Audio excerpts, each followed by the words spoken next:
Bonjour chers frères et sœurs, bonjour chers parents, je vous salue dans le nom puissant de Jésus. Aujourd'hui, j'ai fait cette petite vidéo pour poser la question au pasteur. Et vous aussi mes frères, nous pouvons aussi poser la question aussi au pasteur pour qu'il nous donne la réponse par l'amour de Dieu. Ma question est toujours quoi? Est-ce que Jésus-Christ, le Dieu Tout-Puissant, est-ce que Jésus-Christ est Dieu? Si on attend dans votre bouche, il est l'Éternel. Il n'a ni commencement, ni fin. Il demeure éternellement. Est-ce que celui qui demeure éternellement, celui que vous chantez jour et nuit, il est l'Éternel? Il n'a ni commencement ni fin. Est-ce qu'il a changé? Celui qui est l'Éternel, est-ce qu'il a changé? Si vous disiez, il est l'Éternel, il ne changera pas.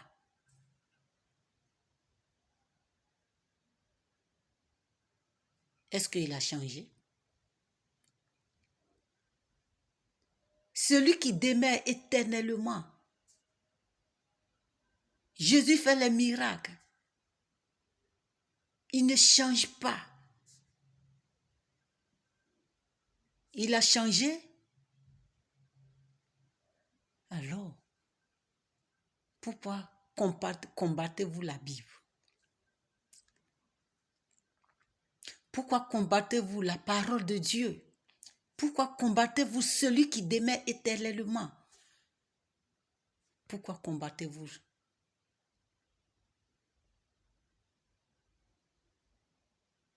Là, ma question que je pose au pasteur.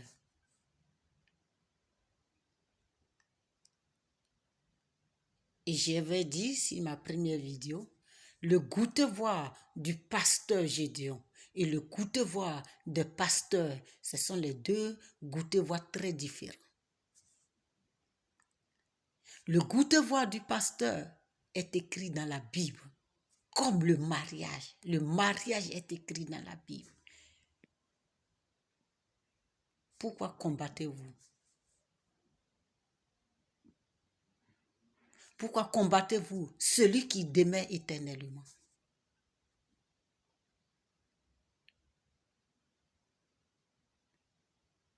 Là, aujourd'hui, ma question est pourquoi vous, les pasteurs, vous ne voulez pas que...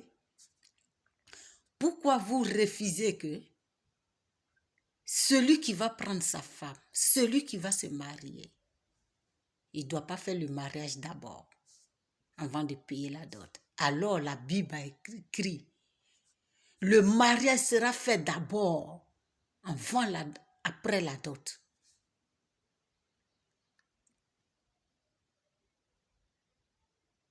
Tu vas payer la dot, tu vas faire tout. Si tu n'as pas fait ce mariage que Dieu a écrit, est-ce que tu t'es marié? Pourquoi combattez-vous ça?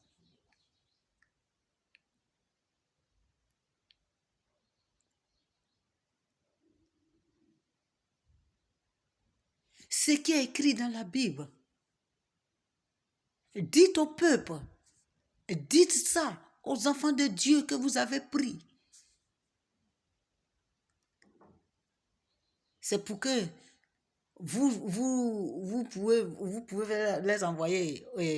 Ils vont voir le royaume des cieux. Ils seront assis avec leur Créateur. Ils seront assis avec celui qui n'a jamais ni fin ni commencement. Celui qui est l'Éternel. Ils seront assis à sa droite. Ils seront assis avec lui. C'est pour ça, vous êtes sortis pour annoncer la bonne nouvelle. C'est pour ça que vous attirez les enfants de Dieu envers vous. Mais si vous les attirez pour que vous les égarez, est-ce que vous les avez donné encore la vie éternelle? si vous les attirez, pour qu'ils vont voir Jésus-Christ.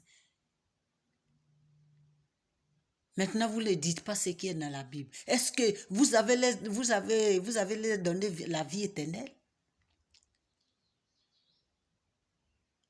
Non. Si tu veux sauver quelqu'un, sauve-le. Si vous voulez donner la vie éternelle, comme vous le chantez, donnez-leur la vie éternelle. Prêchez tout ce que la parole a dit. Ne les égarez pas. Ne les prenez pas pour les envoyer en enfer.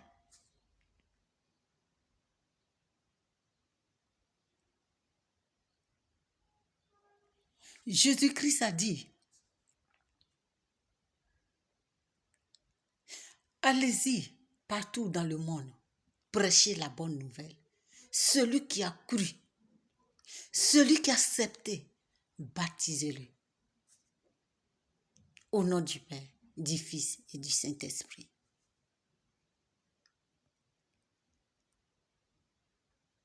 Et après avoir donné ça, et il a dit, baptisez au nom de Jésus. Lui qui était le Père, lui qui était le Fils, il dit, je suis unique. Baptisé au nom de Jésus.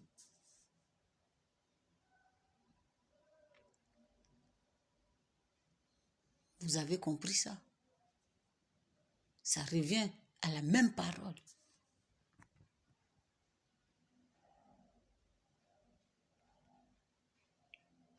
Jésus-Christ a dit, croyez à la bonne nouvelle. Tout ce que vous avez envoyé aujourd'hui dans les églises, parce que vous avez prêché, ils ont cru à ce que vous avez dit. Ils sont venus envers vous. Mais si vous ne les prêchez pas, ce qui est écrit dedans, ils ont eu la bonne nouvelle. Ils iront au paradis. Est-ce qu'ils vont recevoir le Christ qu'ils ont besoin, qu'ils sont venus dans vos églises? Est-ce qu'ils vont le recevoir le jour de leur mort? Parce qu'ils veulent voir le Christ. Ils ne veulent pas perdre la vie. Après la vie, si la terre, c'est la mort. Ils veulent recevoir celui qui est l'éternellement. Mais si vous les envoyez encore à l'église et vous les égarez, quel serait leur sort?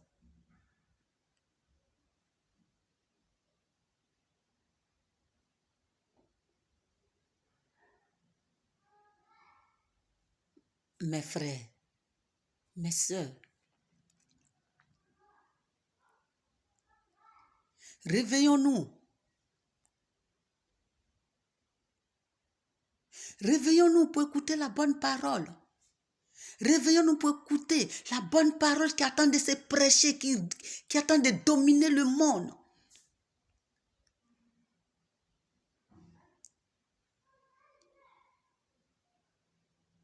Pourquoi nous voulons toujours s'enfermer? Pourquoi? Il n'est plus temps de s'enfermer.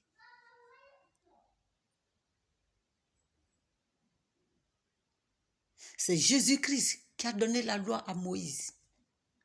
Après Moïse, il a donné l'autre, la même loi continue. Elle ne change pas. Il a dit à Moïse, baptise au nom du Père, au nom du Fils et du Saint-Esprit. Et il a dit, si tu fais le baptême au nom du Père, du Fils et du Saint-Esprit, baptise maintenant au nom de Jésus. Il n'a pas dit à l'autre disciple qui vient, si tu vas là, tout ce que Moïse a dit, c'est faux. Il n'a pas dit c'est faux. Il n'a pas dit change. Il dit baptise maintenant. Moïse a baptisé au nom du Père, du Fils et du Saint-Esprit. Et toi, tu baptises maintenant au nom de Jésus. Dieu a dit, remplissez la terre. Soyez féconds. Et après avoir rempli la terre, après avoir fait 2 personnes d'abord, Adam et Ève, là ils étaient 2. Après, le monde est rempli. Et il a dit, aucun enfant découvrira l'unité de sa mère. Même frère et sœur ne découvrira l'unité de sa sœur et son frère. Parce que vous avez rempli le monde. Mais jusqu'en présent, les autres n'ont pas encore compris. Et vous voyez le résultat que ça donne. Parce que ce que Dieu a dit, si tu ne le fais pas, on ne doit pas te dire toi-même, tu verras. Quand le monde est rempli, Dieu a dit, mariez-vous comme vous voulez. Toi, tu ne coucheras pas avec ta soeur. Toi, tu ne coucheras pas avec ton frère. Mais jusqu'à l'heure où on parle, les autres le font. Mais voyons ce qui ça donne. Vous-même, voyez ce qui ça donne si cette terre aujourd'hui. Ceux qui couchent avec les frères et les sœurs. Voyons comment les enfants deviennent. Parce qu'ils ne veulent pas respecter ce que Dieu a dit. C'est comme ça votre tour aujourd'hui, vous les pasteurs, qui veulent envoyer les âmes à l'Éternel. Dieu a dit, mariez-vous. Prends au nombre de femmes que tu veux. Si ce n'est pas beaucoup, il fallait me dire et d'aller tuer ton prochain. Vous êtes remplis sur la terre. Tu peux apprendre une autre. Tu peux prendre encore comme celle que tu veux et d'aller tuer ton prochain.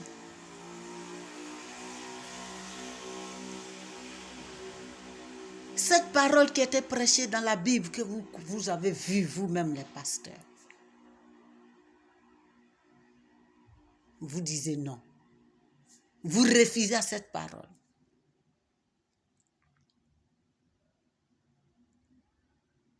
Vous refusez à cette parole. Que c'était la volonté permissible de Dieu et la volonté impermissible de Dieu.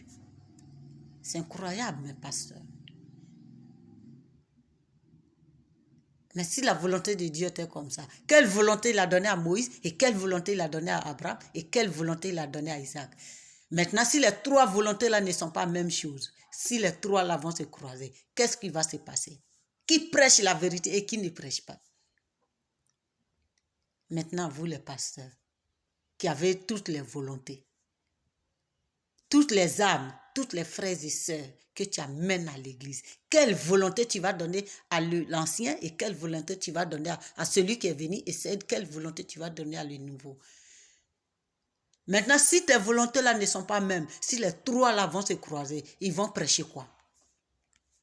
Ils vont dire quoi au peuple? Parce que toi, tu as des volontés différentes.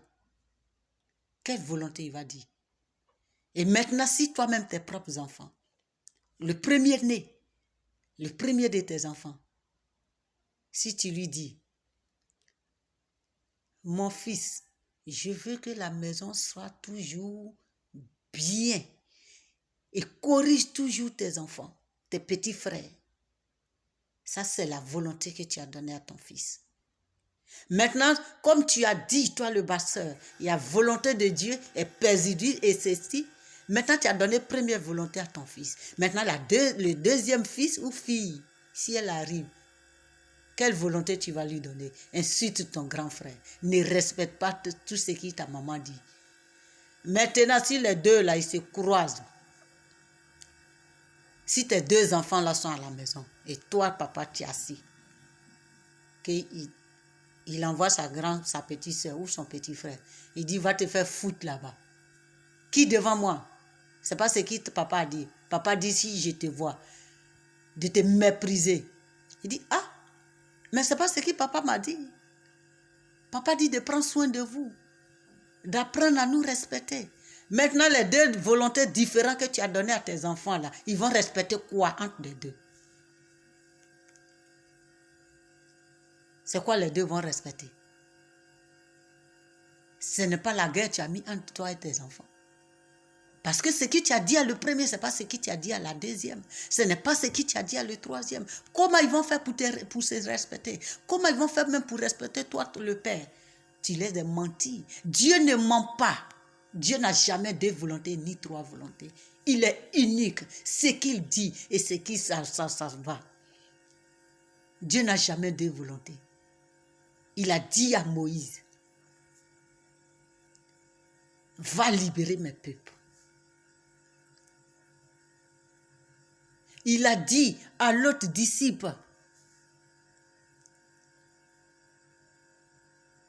je t'envoie vers mes peuples. Il a dit encore à l'autre disciple, baptise au nom du Père et du Fils.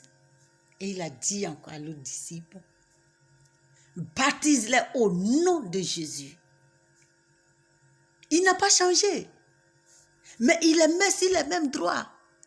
Il dit, si tu vas faire comme ça, et toi, si tu arrives, commence où lui l'a terminé. Mais aujourd'hui, si on attend que Dieu a la volonté parfaite, la volonté, il dit, mais s'il avait fait cette volonté-là, le monde serait comment? On va prêcher comment? Comment les paroles seront prêchées? Et oui, je vous comprends vraiment, mon pasteur.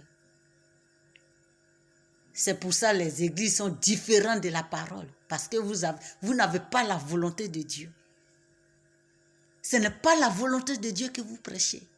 C'est pour ça qu'il y a différentes des églises. La parole est différente dans les églises. C'est pour ça que vous combattez la vraie parole. Rentrez dans les différentes églises, mes frères. Ce n'est pas la même chose qui est prêchée dans la parole. Là, vraiment, on vous comprend. Vous ne prêchez pas vraiment la volonté du Dieu très haut. Vous ne prêchez pas vraiment celui qui est l'Éternel que vous louez. Vous ne lui prêchez pas. Mes sœurs, si tu donnes les différents conseils, l'éducation à tes enfants, ils seront comment? Si tu donnes les différentes éducations à tes enfants. Toi, mon frère qui m'écoute, si tu donnes les différents conseils à tes enfants, ils seront comment? Parce que tu as beaucoup de volonté. Quelle volonté tu vas donner à tes enfants? Parce que tu n'as pas unique volonté comme le Seigneur Jésus-Christ a dit. Il est unique. Et sa volonté demeure éternellement. Si tu n'as pas cette volonté, que toi tu as des différentes volontés, c'est quelle volonté on va prendre pour aller prêcher?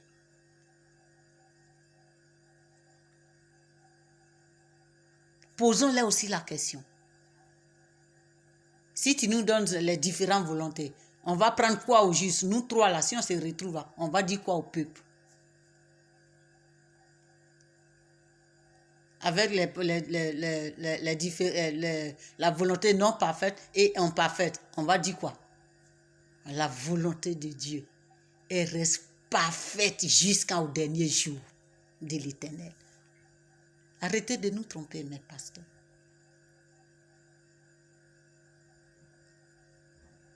Pourquoi vous combattez le mariage?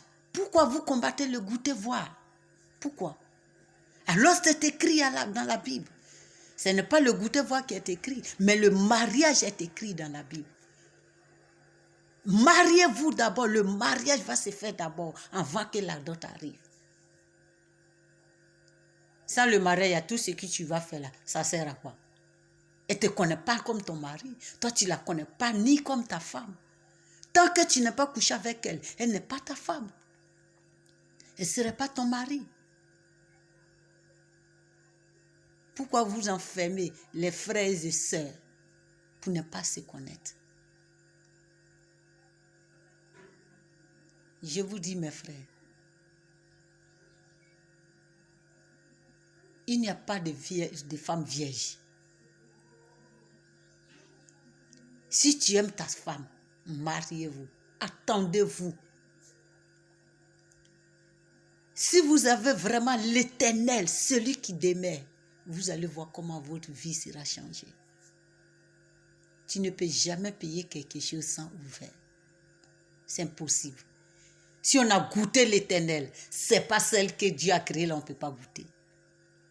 Si on a touché Jésus-Christ avant de croire en lui, ce n'est pas celle que Dieu a dit, celle que Dieu a créée là, ce n'est pas elle que tu ne dois pas toucher. C'est impossible, mes frères. Réveillons-nous. Si on a goûté Jésus-Christ, on va de croire en lui. Ce n'est pas la femme qu'on ne doit pas goûter. Quelque chose que tu ne goûtes pas, que tu vas prendre. Quel serait ton sort?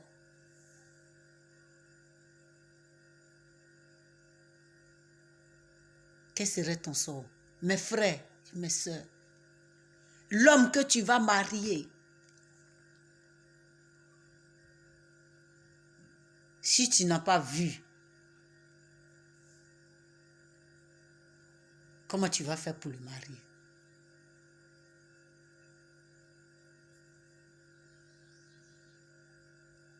Donc, mes frères, réveillons-nous.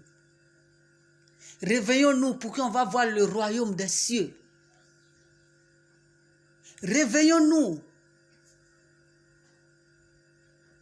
pour que quand Jésus-Christ reviendra bientôt, on va rester dans les sacs enfermés, dans les églises fermées. Voyons vous-même. Ils disent quoi? Un homme, une seule femme. La femme a compris. Les enfants ont compris. Maintenant, si maman a commis adultère, elle est partie. Les enfants prennent autorité sur lui. Restez là. Les enfants prennent autorité sur papa. Il ne doit pas se marier. C'est ce qu'il a dit. Et ce n'est pas la faute aux enfants. C'est ce qui est sorti dans sa bouche. Les enfants vont appliquer. C'est ce qu'il a dit. À part votre mère, il n'y aura pas une autre femme. Mais si elle a commis adultère, qu'elle est partie. Ah, c'est comme ça tu vas rester. Parce que nous, on ne doit pas accepter qu'une autre femme vienne. Et ce n'est pas nous. C'est ce que tu as dit, c'est ce que nous aussi on applique. Si maman meurt, il n'y a pas personne qui peut la remplacer. Parce que c'est ce que tu as dit, c'est ce que les enfants appliquent. Et ce n'est pas la faute aux enfants. C'est l'éducation que tu as donnée. En vous disant que la volonté, ceci. Ce sont les volontés différentes que tu as données aux enfants. C'est ça, ils vont appliquer sur toi-même. Parce que tu ne dois pas te marier. C'est ce que tu as dit. Vous allez voir les enfants les commandent. Les propres enfants. Donc ils se cachent pour aller sortir avec les femmes. Si une femme dit bonjour, l'enfant dit papa, où c'est cette femme là, où elle est quittée? Parce que c'est ce qu'ils ont dit aux enfants. C'est ça les enfants appliquent. Tu as dit une seule femme, votre mère sera seule. Maintenant, notre mère est morte, celle qui vient là, c'est qui? Ou bien tu vas réveiller notre mère? Notre mère a commis adultère, elle est partie. Celle qui vient là, c'est qui? Alors tu as dit un homme, une seule femme. C'est ce qu'il nous a dit. Mes frères, réveillons-nous. Réveillons-nous. Dieu est en nous, nous tous. Dieu nous connaît tous. Jésus-Christ connaît au fond de notre cœur.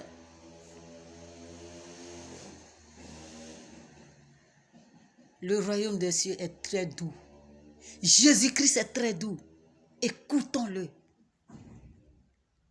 Et Dieu a fait grâce aujourd'hui. Il nous a envoyé le pasteur Gédéon comme Moïse, comme Abraham, comme toutes je sais pas, comme toutes les...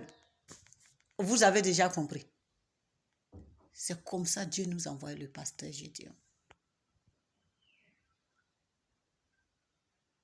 On dit, ce qu'il dit c'est faux. Il quittait dans son église. Ce qu'il dit c'est pas faux. Mais vous-même rentrez dans les Écritures. Est-ce que ce que le pasteur Gédéon dit, est-ce que c'est faux? Il a sa Bible à part. C'est tout ce qu'ils ont caché. Il ne nous a pas dit. Il nous effraie. Le bon Dieu, Jésus-Christ, qui est l'éternel, il nous effraie comme si c'était Gagamou. Il nous effraie avec Dieu. Il vous dit, réveillez-vous. Votre Dieu n'est pas Dieu qui fait peur. Votre Dieu, celui qui vous a créé, il n'est pas Dieu qui effraie. Il te chatue si tu as fait quelque chose. Il n'est pas Dieu qui effraie. Il parle aux véritables enfants. Réveillons-nous, mes sœurs. Réveillons-nous, mes frères. Pour que nous tous, on va dans le royaume des cieux. Réveillons-nous, on va rencontrer Jésus-Christ. Ne dormez pas dans les églises là. Posez la question au pasteur. Pourquoi vous ne voulez pas qu'on goûte les femmes? Alors on a goûté Jésus-Christ. C'est écrit ou pas? Maintenant, pourquoi si nous on veut goûter nos femmes, si on veut se marier avant de faire la dot, vous refusez? Demandez-le pourquoi ils refusent. C'était pas écrit. On n'a pas goûté Jésus-Christ. On n'a pas touché le Christ. On n'a pas cru en Jésus-Christ avant de venir en lui. Posons là aussi la question. Et je vous dis encore, mes frères et sœurs, vive le mariage d'abord. Vive le goûter-voir d'abord. Vive le mariage encore. Sans le mariage, il n'y a rien. Sans ce que la Bible a écrit, il n'y a rien. Même si tu veux payer l'immeuble, mais tant que tu n'as pas goûté, tu n'es pas ta femme. Pourquoi il vous cache? Pourquoi il ne veut pas que vous goûtez d'abord? Pourquoi il ne veut pas que vous faites le mariage d'abord? Si tu as fait ton mariage, que tu aimes ta femme, prends-la. Il n'y a rien qui peut la changer. C'est toi seul qui peux la changer.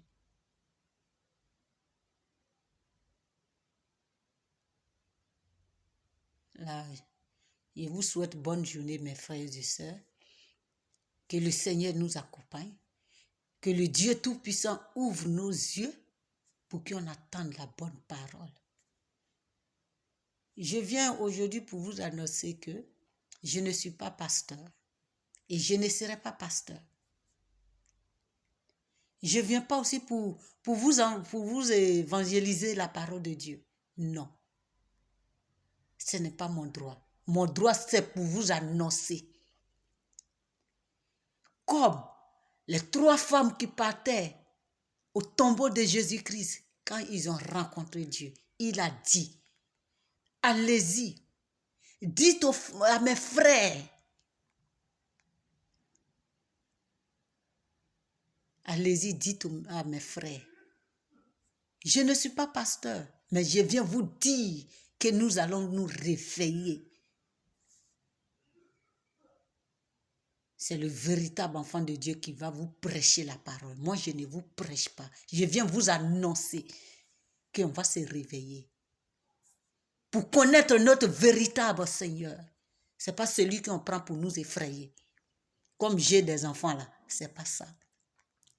Réveillons-nous pour qu'on serait avec Jésus-Christ. Que le Dieu Tout-Puissant veille sur vous. Que le Seigneur vous accompagne. Qu'il ouvre nos yeux pour qu'on écoute la bonne parole. Qu'il ouvre nos yeux pour qu'on attende la bonne nouvelle. Pour que nous rentrons tous dans le royaume des cieux, les véritables enfants de Dieu. Pour que nous suivons tous notre Dieu Tout-Puissant, celui qui n'a ni commencement et ni fin. Passez une très bonne journée et le Seigneur veille sur nous.